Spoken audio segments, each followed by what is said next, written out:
Can you believe that after this week we only have one more college football Saturday in the regular season before conference championships roll around? It has gone by in a blur. Here's a look at the top 7 CFP contenders in action, with USC the only one facing a ranked opponent in rival UCLA at the Rose Bowl in Pasadena. Lincoln Riley and his Trojans will be favored against Chip Kelly and his Bruins, laying 2.5. Georgia, by the way, would have been ranked against Kentucky, or Kentucky would have been ranked against Georgia, I should say. But Wildcats, of course, lost at home to Vandy, which snapped its 26-game SEC losing streak.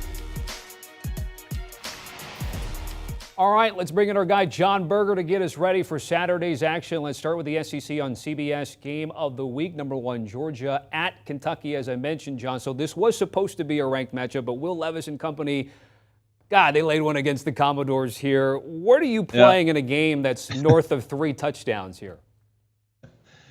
It's a betting principle for me, Tommy. When I look at this football game, a couple of things kind of jump out to me. First of all, I'm going to take Kentucky in the points in this situation. I'm also going to take the under.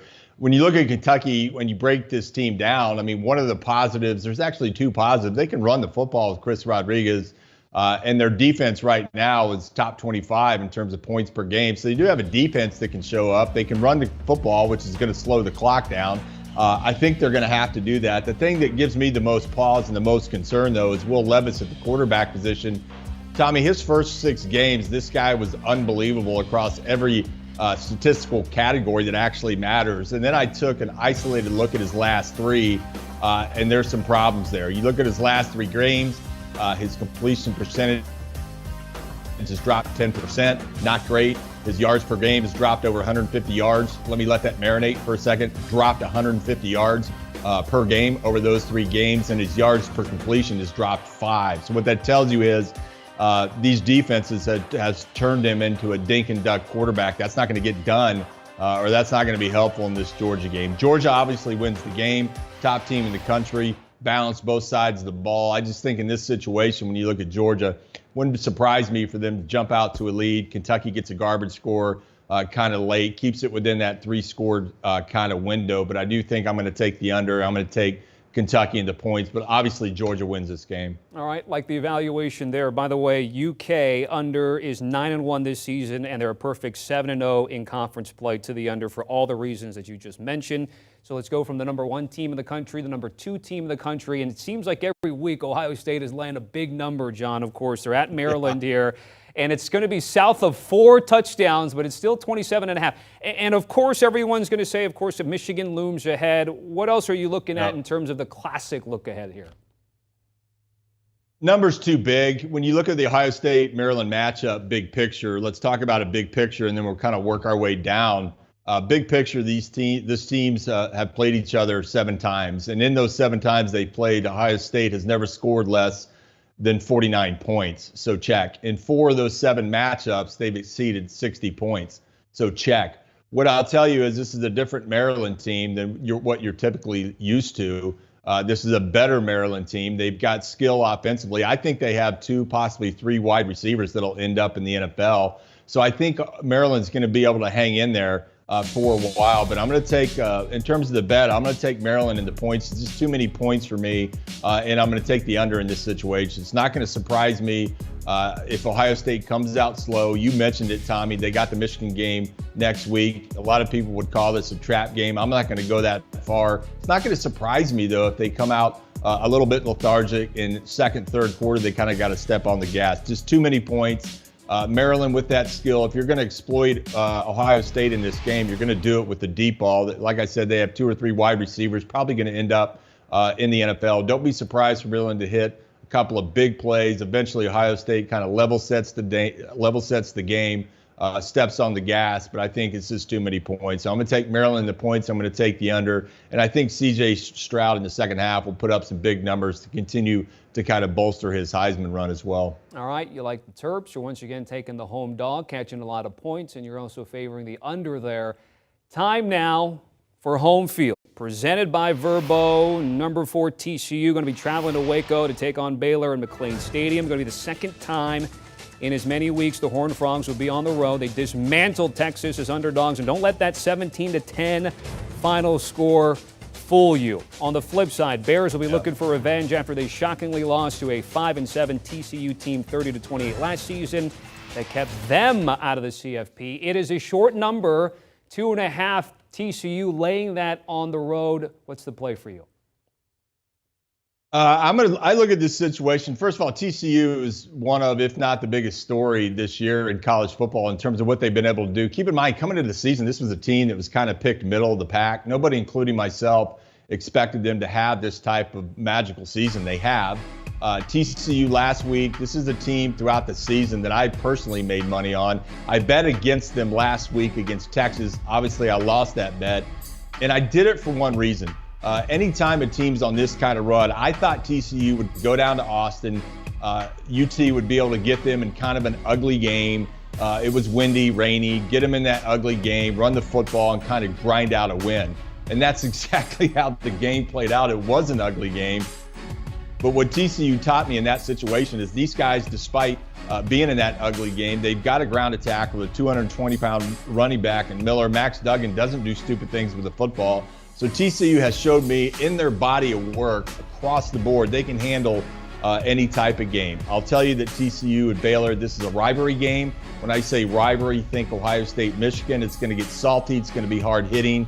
These players, these coaches, they don't like each other. So it's going to be a tight game. It always is. But I just think TCU ultimately gets this done and covers this number. I wouldn't surprise me for this thing to get into the 50s or 60s in terms of points on the board, but it's going to go back and forth. But I just have a lot of confidence at the end of the day in Max Duggan, that offense, and I think their defense can create a couple stops late in the game to get this thing done. TCU's had a remarkable year, magical year. I think it continues this weekend. They're undefeated on the field. They're nearly undefeated against the spread, nearly covering at an 89% clip, which is the best in FBS. And boy, you weren't the only one. A lot of people took Texas laying north of a touchdown there to try to cover against TCU last week. Let's get to the battle for LA. Rose Bowl is going to be packed for once in recent memory because USC and UCLA are locking horns.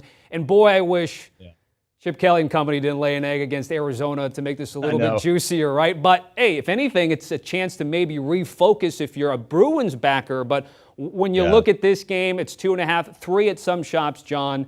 How do you evaluate and cap this one? I love what USC is doing right now. There's some things that you need to factor in terms of what the coaches have done over the last 4 or 5 weeks. Look, USC has seen this game coming. This is a must-win for them in this situation. It's going to be played in the Rose Bowl. A lot of people are saying UCLA is going to it's going to feel like a home game for UCLA. I don't know that I would go that far.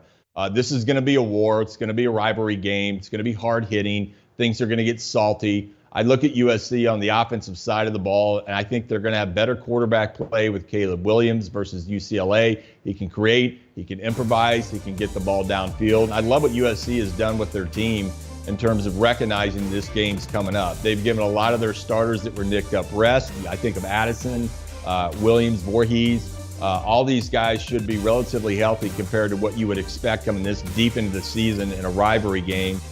Lincoln Riley has done a good job of developing that offensive line, mixing and matching some different players to get more balance there.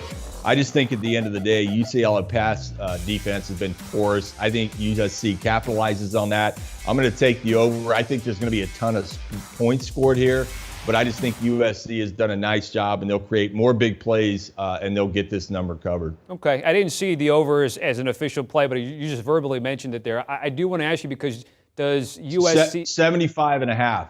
How many times in this show would we ever take the over in 75.5? I'm going to roll that out there. Honestly, I could see a 60-55 kind of game.